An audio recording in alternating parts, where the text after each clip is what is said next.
Hi, teachers, parents, and other educators. My name is Wenxi Yang. I am a PhD student in the school psychology program at the University of Missouri.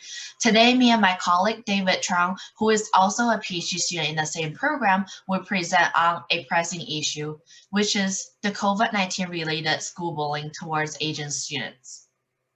This presentation is also brought by the Boone County Schools Mental Health Coalition with the help from Dr. Sarah Owens and Dr. Shannon Holmes.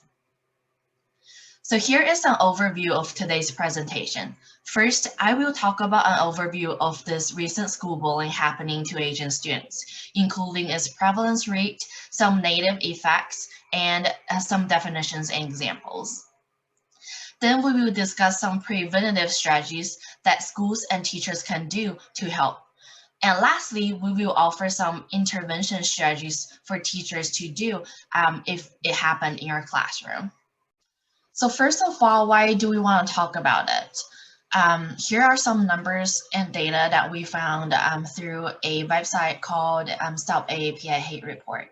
So this Stop AAPI Hate Report is a nonprofit social organization that collects self-reports from people who experienced discrimination, xenophobia, and hate that is directed to Asian Americans and Pacific Islanders in the US, which means that the numbers here on the slide is not comprehensive and there are much more incidents happening. They're not being captured in these numbers.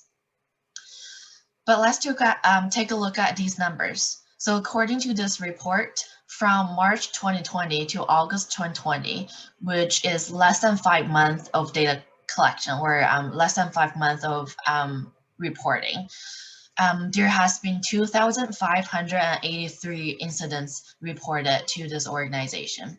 Among those incidents, 69.3% was verbal harassment, 8.10% was physical assault, 6.6% was spitting or coughing, 22.4% was shaming, and 4.8% was civil rights violation.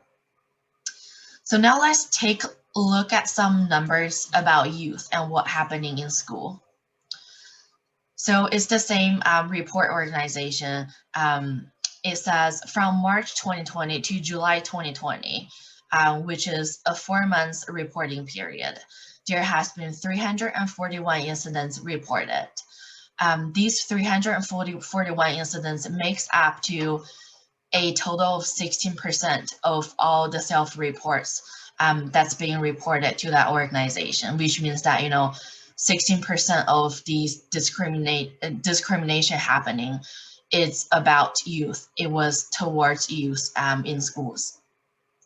Also notice that 48 of those 341 incidents, there were adults present in that incidents. However, only 10% of those incidents that adult came to intervene. Also, among those 341 incidents, 81.5% was bullying or verbal harassment, 24% was shaming and social isolation, and 8% was physical assaults.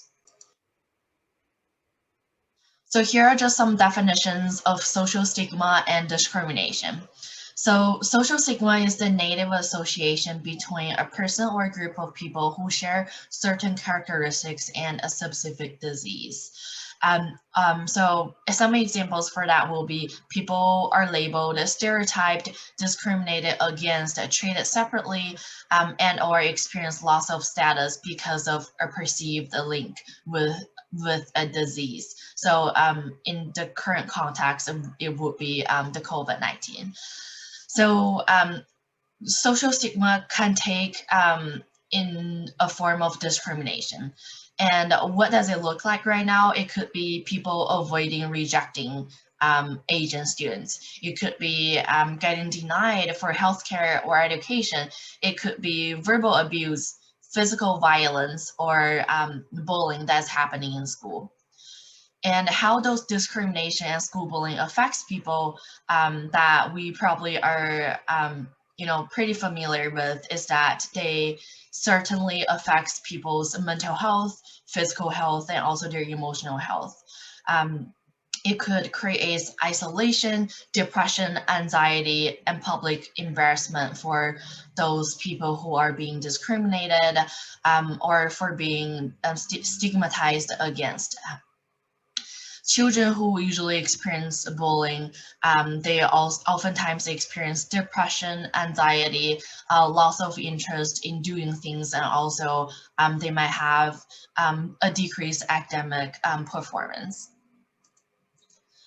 And now here's just a refresher of what school bullying is. Usually it has two characteristics. The first one is an imbalance of power, and then the second one is a repetition of such behavior. And what is important here is this is a definition of school bullying to help us and help researcher understand the concept of school bullying.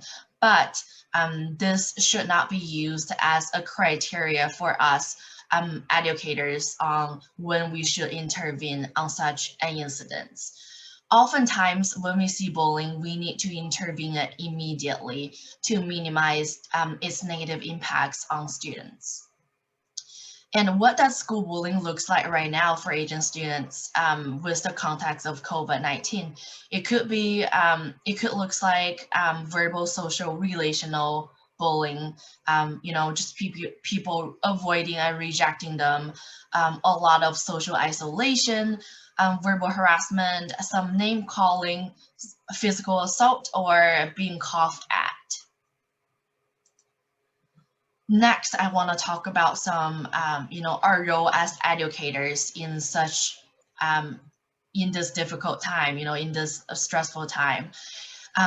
Usually, children will look to adults for guidance on how to respond to stressful events. And right now, it's obviously a really stressful event for those students. So we have the obligations to help them understand the importance of treating people equally and treating all people with dignity. We also need to provide accurate information and scientific-based information about COVID-19 and help decrease the stigma towards Asian students at this time. And also in terms of helping them cope with these events, we need to model acceptance and compassion in our words and behaviors. So after we have talked about the overview of racial bullying and the prevalence rate of this current school bullying towards Asian students, now we can talk about some effective preventative strategies that we can use to prevent bullying happening in your classroom and in your school. So the first thing we can do is provide accurate information and bias-free language about COVID-19. So words have meanings. Words are powerful. They have the potential to reinforce a lot of the negative stereotypes and assumptions, and they also can have the potential to spread any fear about this disease. So the first thing we need to do is to teach students the right name and the scientific based information about COVID-19. So for example, we should tell students that COVID-19 does not recognize race, nationality, or ethnicity. So students who have a Chinese descendant trait or who are Asian descendants are not more likely to have this disease. Next, we should correct any native language that can cause stigma, either in the classroom or in your classroom or in your online classroom or on social media. So we need to correct students if they are referring COVID-19 as the Chinese flu. Next, we should use our social media as an educational channel. Social media is a powerful tool to teach others and also teach our students to minimize the stigma towards Asian communities. So for example, we can make sure that the image that we use in our communication show diverse communities and do not reinforce any stereotypes. Also, using social media to speak out against any stereotypes that people have because of COVID-19. The second thing we can do is to ensure school is a safe place for students. Here are some things that we can do for that. So first one, it's pretty easy. It's already one of your classroom routine, which is provide a consistent structure and routine for students. So this will help them to have a sense of psychological safety. Then we can provide a safe place for students to talk about their fears, concerns, and emotions. How we can do that is that we can change our classroom layout to be more inclusive and promotes diversity. We can also tell them and emphasize that there are many adults in the school that care about them and care about their families, and we are willing to help them. The third thing is we can encourage healthy and safe coping strategies for our students. So for example, we should have conversations about our feelings and how to identify our feelings. And this is such a crucial skills for students to learn in their young age in order to promote a positive mental health. We can also encourage them to recall the skills that they learned through any school social emotion curriculum. For example, in CPS, we use the second step as the social emotion curriculum. So we can help students to recall the skills that they learned through those lessons. Lastly, we should maintain a frequent contact with students' parents to check in about students' mental health, to check in about their behaviors at home. The third thing we can do is to foster a sense of community and belongings for students. So this is related to the second point that we just talked about. So first, what we can do is to help them find others who allow them to share their knowledge about their origins, their customs, and their culture. So this way, you're empowering that students who are from a different background to share their culture and empower their culture, and empower their confidence and their pride in their own culture and identity. So a couple of things we can do here. We can hold some cultural events in our classroom. We can do a book club where we read books on different cultures, and we can also watch movies about different cultures. Then we should identify positive activities that can help students feel they're heard. So for example, we can allow students to write letters to a school leader and express their concerns and their suggestions for school. We can also identify activities that students can engage to show support and solidarities for each other. This way, we are fostering positive relationship and friendship among our students, as we all know that students who have friends at school simply are less likely to be bullied.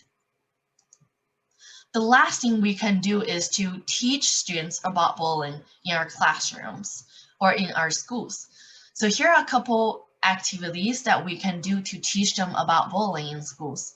So for example, we can have presentations about bullying, such as, just a speech presentation or do a role play on how to stop bullying in schools.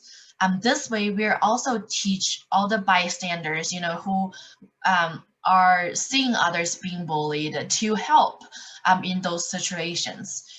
We can also have discussions about topics like how we can report bullying if they're bullied at school.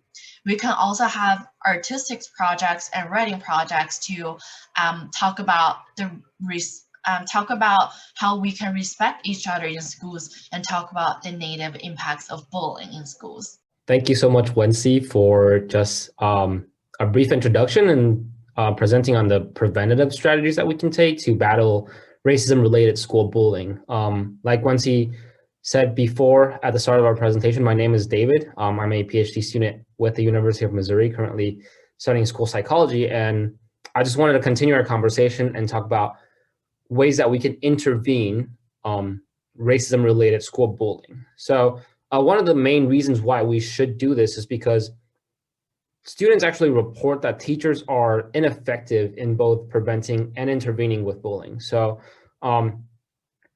This may be because teachers sometimes actually underestimate the amount of bullying that actually goes on in their schools. Like we know, behaviors are really hard to catch in the classroom, or even in the hallway. That's with good behaviors or bad behaviors. Behavior management itself is such a unique and intricate skill to have as an educator. So catching bullying is not the easiest thing to do. And the reason why a lot of these incidents are underestimated is because bullying often occurs underneath the teacher's radar.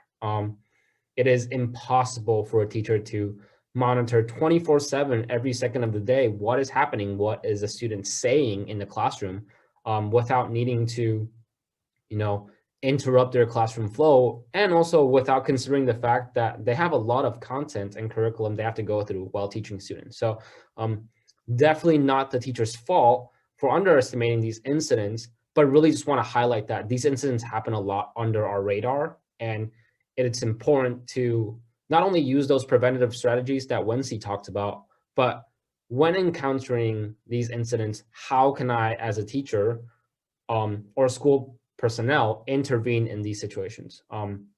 Another reason why a lot of these incidents are underestimated is because a lot of bullying right now happens in a virtual platform. Cyberbullying using email or social media platforms is so common, and that's not a platform that teachers have access to. There's no way to, investigate or even engage in potential incidents that occur because we do not have access to a student's private social media account, or just a way or accessible way to even witness these incidents happening online, because when we see our students, they are in person in the classroom. So bullying incidents have been highly underestimated, but given the long-term consequences of bullying for both the bully and the target being bullied, it's actually critical for us to recognize and effectively address these behaviors if we were to encounter them in the classroom. Specifically with racially related school bullying, one thing that I think the fundamental skill that we have to have is to not be hesitant when addressing racism related bullying or race related issues. Sometimes we might overlook an incident. Let's say a student blurs out a racial slur and without understanding the term, and we think, oh, they don't understand what's going on. There's no, inherent negative, intention behind those statements. So we might be hesitant to address those things. Racism is also a really touchy subject. It's always been, and teachers sometimes really feel uncomfortable talking about race, particularly if they do not share the same racial background as their students. So it's already a really touchy subject for us adults. We're making really huge strides as school psychs or mental health workers to be able to battle racism in any environment that we're in, and it's a really hard fight. And so if it's hard for adults, it's going to be hard for adults to even talk about that with their students.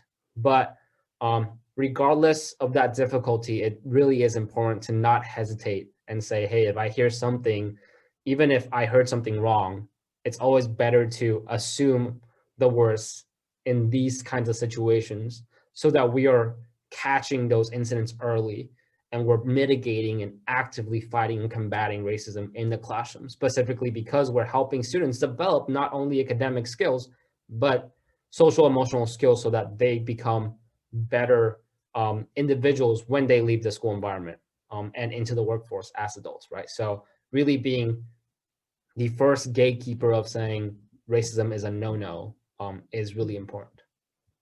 So some of us might be wondering, so bullying is already super hard to catch. So what are some ways that me as a teacher can kind of at least have somewhat of an idea of what to watch out for if a student is encountering racism related bullying? So some warning signs that the Anti-Bullying Association has actually pulled out is, and even NASP, our National Association, has pulled out, is some really general warning signs that indicate students might be experiencing bullying. So not just racism related, but bullying as a whole. So isolation or refusal to attend school, withdrawal from peers or social activities, withdrawal from extracurricular activities at school or outside of school, and a simple, really straightforward report of bullying or harassment in school, in the community, or on social media. So really watching out for these warning signs. So really classic examples of these are probably students eloping from the classroom. You feel a sudden change of behavior in the student, and somehow, for example, Tommy used to really like math class when he would go to math groups, intervention groups with students from another classroom. But suddenly one week, he feels like, I don't want to go. And Tommy throws a temper tantrum and says, I do not want to go. If traditionally or historically, Tommy has really liked math intervention groups, then his withdrawal from that activity is for a reason. It's not for lack of interest. It's maybe that there's some social concerns or behavioral concerns that have occurred, incidents that we didn't watch out for that might have occurred. So any sign of isolation, just refusal to do work, especially work that the student enjoys, unexplainable injuries. So this is what we watch out for. For example, when we look at child abuse or student abuse, this might be also a really great warning sign to think about if a student is physically bullied as well. So social isolation is a great warning sign for a student experiencing trauma. If they withdraw from activities that they normally like, or they lack interest to engage in the activities that they traditionally has, then that might be a sign that the social support system or the social environment that the student is in has actually caused trauma in the student. So there's a fear of wanting to engage in those activities because they don't want to experience that type of bullying again, or that negative experience again. So it might not have anything to do with the activity itself, but the people that the student engages in those activities with. So really having a good, I guess, overall view of these are some warning signs that we watch out for. And as educators, we already watch out for a lot of warning signs specifically, but additionally, if these changes of behaviors, then we might want to look at, hey, was there a social incident that happened that might have been related to bullying that we need to address? So in terms of practical steps to address racial bullying in the classroom, in addition to really thinking about prevention strategies that Wency talked about that are focused on fostering an engaging environment, let's say we encounter an incident in the classroom and we're physically present right there. What are some really practical ways of engaging both the bully and the target in that situation? It's not just, hey, do not hesitate to engage, but how do I engage? So these are 5 practical steps that we can take in terms of addressing and responding to racial bullying that occurs. So number 1, stay calm. The way that we react to a situation really plays off or really impacts the way that students will react. So if we over-exaggerate and make a really big deal of something, especially if it's something disruptive, students might also react with an equally intense reaction to that situation. So not saying that the situation isn't serious, because bullying itself is a really disruptive behavior and really a really problematic incident, but we have to stay calm and avoid direct confrontation, really separating the students if the situation has become aggressive or disruptive, but staying calm and calming ourselves down and getting ready to intervene. So instead of shouting out and saying, hey, no, that is inappropriate, that is not acceptable, really having a calm voice and saying, hey, come over here, let's talk about this, is a much better way to address it, because the way that we react really will impact the way that students react.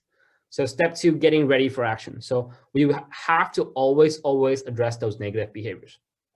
So ignoring bullying actually may lead to students thinking it's actually acceptable. A lot of times, this happens by no fault of the teacher, but it's hard to catch all the problem behaviors that happen. So let's say someone blurts out a racial slur and a lot of students heard it, but the teacher didn't hear it in the classroom. You didn't hear it in the classroom. Well, if that behavior specifically wasn't addressed, the likelihood of that behavior happening again is actually elevated, because it has been reinforced to the student that, hey, the teacher didn't say anything about it, so I guess it's okay. So really, if we encounter these situations, putting our foot down and saying, this is important, we need to address it, that it's not acceptable, regardless of the intensity, the duration, or the severity of the action, that's not acceptable. Okay, so sometimes we might need to consider the timing of the intervention. So if the situation has gone out of hand, out of scale, it's become physically aggressive, then it might not be the best to intervene right away, have a reflective conversation with students that, are still struggling to manage their anger, manage their frustrations. So are really waiting and helping the student calm down, regulate their behaviors first before we address these racial issues. But specifically, really thinking and prioritizing that no matter what happens, whether I need to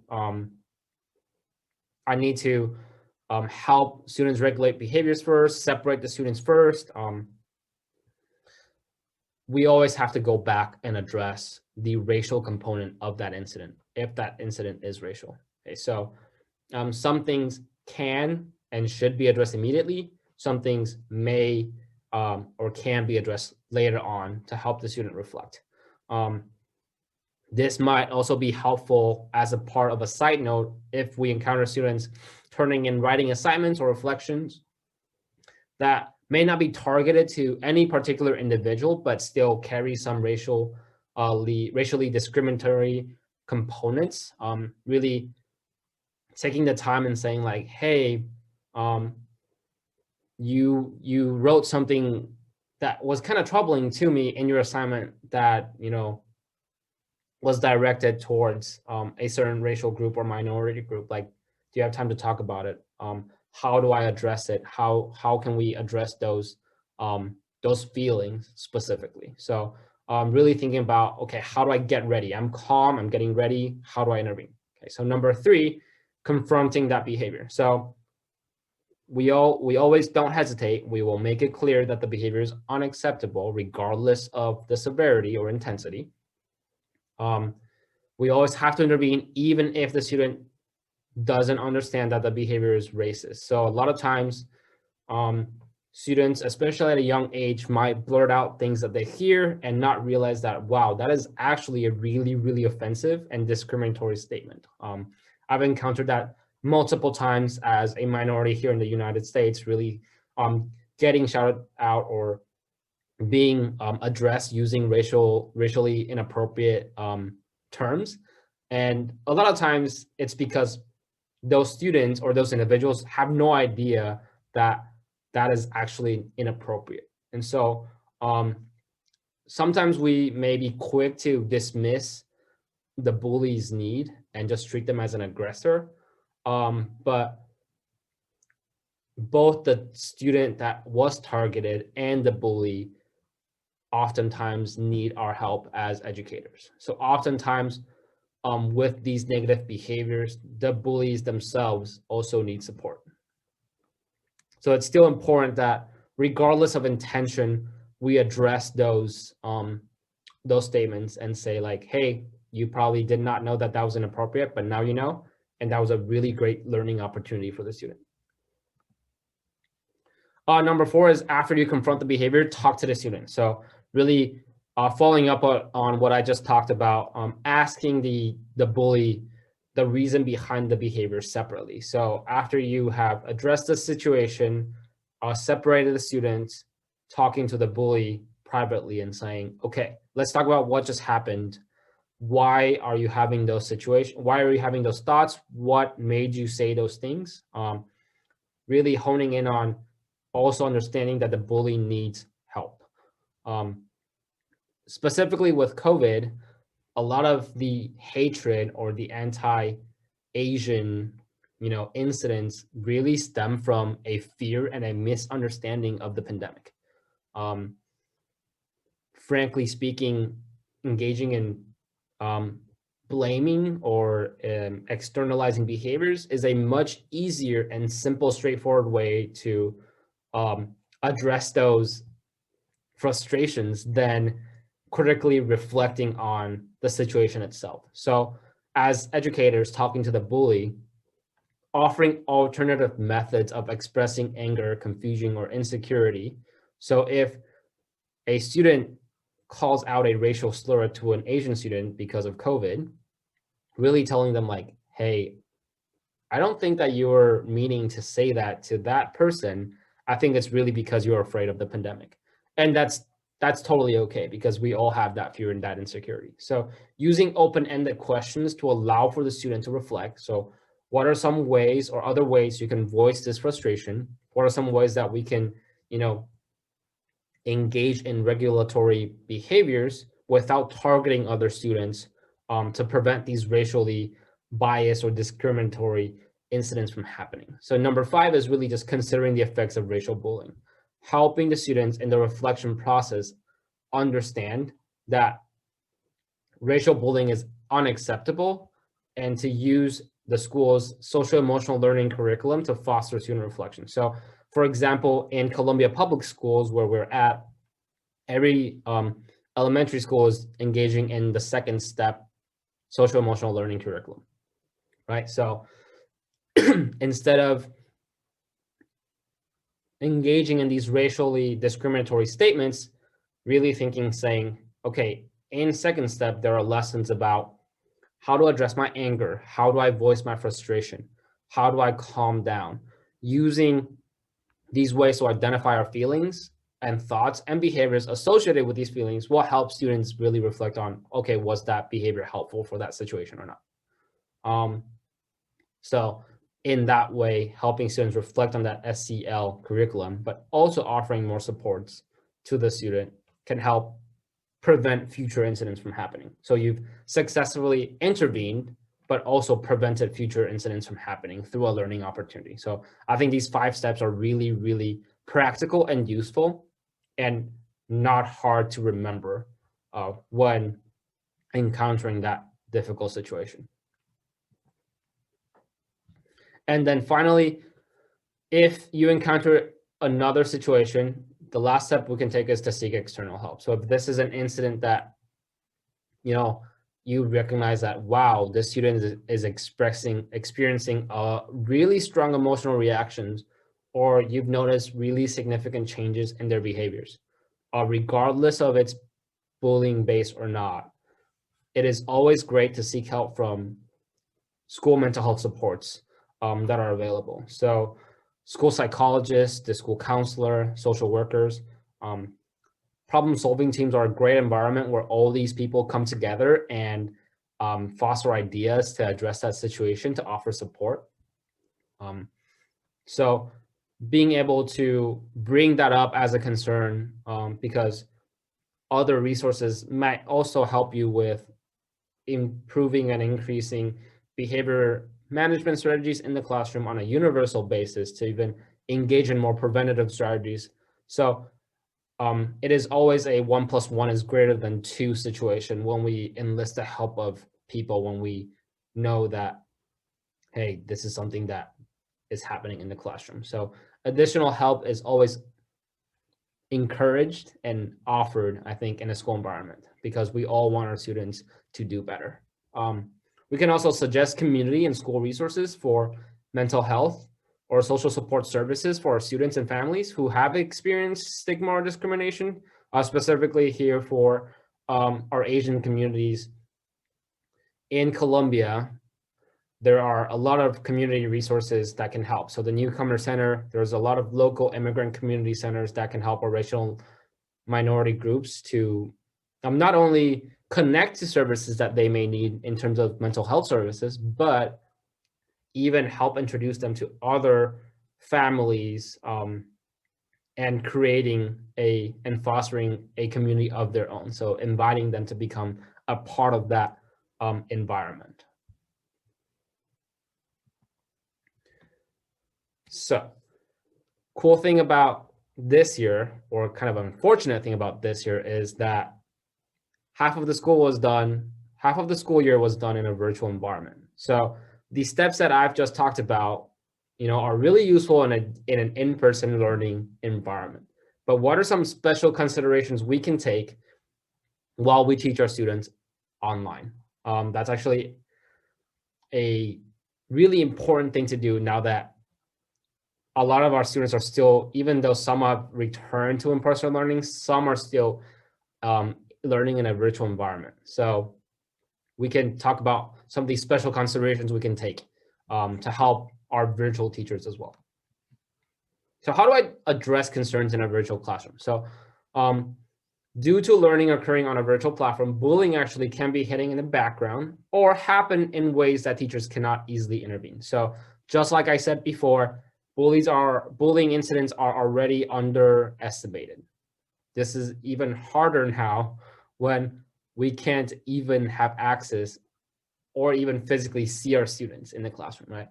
So when learning is occurring on a virtual platform, bullying might increase in the background because there might be more overlooked incidents. The warning signs that I just mentioned are harder to notice because we have a lot of students that either do not participate or engage in virtual learning, where attendance is an issue, or when we have Zoom classes or Google Classroom, their cameras are not on. So we don't have any access or any way of even seeing the student to even notice these warning signs.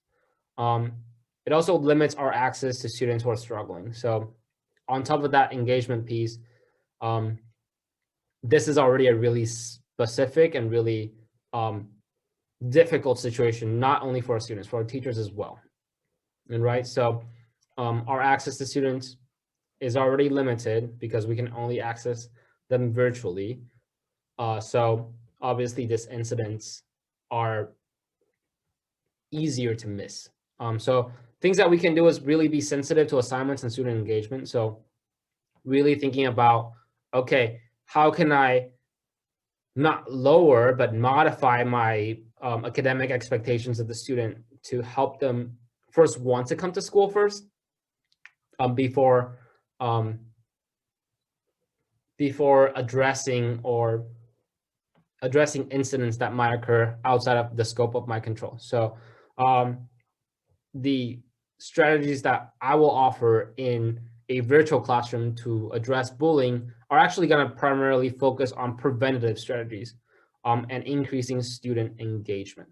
So another way is to check in with students frequently. So if a student that hasn't come to Zoom class for a week shows up, private messaging them, really encouraging them, praising them for being here on time, which is something that a lot of our teachers already do and do a great job at. So it's nothing new that we have to do. There's no new not feasible strategies. We're just increasing the likelihood or the frequency of the strategies that we already utilize in an in-person learning, just because engagement is so hard in the virtual platform. So 3 practical steps we can take in a virtual platform to really engage our students or increase student engagement is these 3. So establishing a virtual classroom, expectations, creating a welcoming community platform, and also taking advantage of new virtual resources. So the best way to mitigate or prevent bullying, especially knowing that bullying is a power struggle in a social environment, is to help encourage students, foster a welcoming and encouraging and positive learning environment, right? So creating a social support system is the best way to mitigate a fractured social relationship. So 3 ways of increasing that virtual environment. So we'll start with establishing virtual classroom expectations. All of us educators probably already have in-person classroom expectations. So think about those rules that we set in place in our classroom, like raising our hand when answering a question, having safe and calm bodies in the carpet, things like that. We want to ensure that the consistency that we have in our in-person classrooms are also established in our virtual classroom. So at the start of every class, really saying, okay, here's what I expect from all of us on Zoom. Unmute yourself, wait for people to unmute themselves to engage, use the raise hand function in Zooms to talk or share ideas, or private message the teacher to address concerns and things like that. So establishing a consistency where really thinking, what would I do in an in-person classroom? Let's make it happen in a virtual classroom, because it is doable. It is more difficult, but I think it is still doable in a virtual classroom. Establishing ground rules for platform messaging. So private messages or conversations that occur in a classroom environment, in-person classroom environment, are hard to catch. So this is where bullying might happen in an in-person learning environment, those conversations that we teachers cannot hear. So what are some ways we can do that and address those concerns in our virtual platform? Well, we can disable the chat function. So a lot of teachers or classroom that I've observed already disable that chat function. So they limit the students' ability to engage in these inappropriate behaviors behind the scenes. If you want to have a private chat function or have students interact using the chat function, a really good way of still establishing ground rules is reminding students that all the chat transcripts in the Zoom meeting are actually available to video hosts. So really saying that, hey, there are consequences behind these messages that we share, that we type out on our Zoom environment, and that, frankly speaking, teachers have physical evidence recorded, is a great way to say, like, hey, the consequences are still in place. So let's make sure that we have some ground rules in terms of messaging. Confronting and addressing potential incidents arising from issues of privacy. So one of the big issues here in virtual learning is students not having their cameras on. Well, if a student doesn't have their camera on, which it's not required, it might be due to issues of privacy, like showing a student's home. So these might lead to bullying or discriminatory incidents happening. Let's say students from a lower SES or a more unstable home environment really having a class in and have the class have access to a video recording of a student's private life and home life might be harmful for the student themselves, because Tommy might make fun of Bobby for, let's say, having a particular poster in his background. And so really ensuring that if that type of behavior occurs, we are there to address it, because even though it might not be racially based, that is still bullying and that is still a disruptive behavior that should be addressed in the classroom. In terms of creating a welcoming community platform, really ensuring that the platform that we use for class, so Google Classroom, Zoom, some of us use eSchool, Schoology, things like that, utilizes bias-free language with any statement, any presentation, any curriculum or assignments that we have. So using bias-free language in our website, in our classroom, is a great way to fostering that welcoming environment. I would also encourage the use of personalized icons and Bitmojis. I've seen some really great examples from teachers where they have a virtual background and their classroom, their virtual classroom looks amazing. But think about decorating an in-person classroom. So having posters or decorations that kind of help us reflect diversity is a great way of exposing students to diverse backgrounds, right, and cultures. And so you can do the same with your Google Classrooms or websites. highlight individual student differences and allow for more diverse representation is a way of fostering a more welcoming environment. Number 3, take advantage of new virtual resources. We can disseminate additional resources or information to students to promote learning. So this is something that I've really reflect on this past school year as an instructor, as well as being virtual means we can actually go anywhere. So a great example that I've thought of is, throughout the school year, the school might plan a couple field trips for the students within the community to be more exposed to, diverse backgrounds or just more fun activities in the community. But being virtual means I can take a virtual field trip, let's say for art, for music, for science, and really expose my students to a wide variety of environments or artwork or culture through a virtual classroom setting without the limitation of location. So I think that going virtual means you can go anywhere is a great way to help us realize, hey, the internet is easily accessible. I can find resources that I need to use to help my students be able to engage in more of these diverse conversations or curriculum or content, right? Utilizing online applications and tools to increase student engagement. So a lot of our teachers have already been using this. So embedding YouTube videos, they're more fun. Using Seesaw and Kahoot as a way of increasing opportunities to participate and respond in the classroom. And finally, creating a virtual line of communication. So it's already really hard to reach out to our students in this difficult time. Sometimes it's even also hard to communicate with parents and make contact when issues do arise. So at the very least, the best thing that we can do is at least ensure that there's one easy, no tech savvy way of maintaining a virtual line of communication to address concerns. So whether that is unifying all the communication in one platform and say like, hey, I'm only responding from this platform. These are the ways to do it. You will always be able to reach me here. And helping students and families be able to access those, to know that I may not be physically able to reach you. I will try my best to engage with you virtually by checking in with you. But if you need me, I'm easily accessible.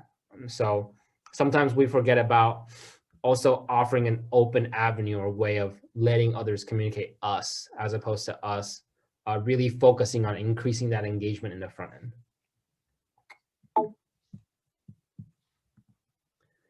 So some handouts for Asian parents or educators to really talk about racism-related stigma that has occurred with COVID.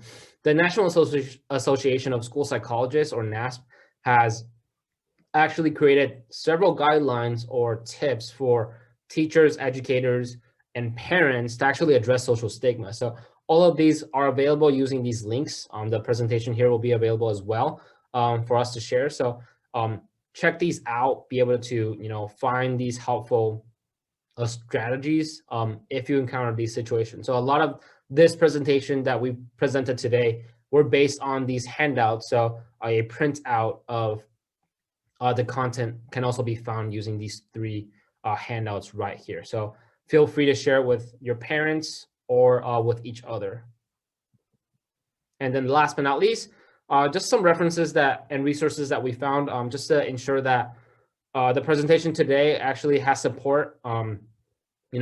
The CDC and the World Health Organization have both sent out statements regarding reducing stigma around Asian communities. And so really understanding that the information learned today has support and that we can find these resources online to find these statements to really help us, I guess, provide that learning opportunities for our students as well. So thank you so much for today. I'm gonna pass the presentation along to Dr. Sarah Owens. There's a survey at the end of this presentation that she would like all of you to fill out to just help us disseminate this content and just to help us understand and get some feedback for this presentation. Thank you so much.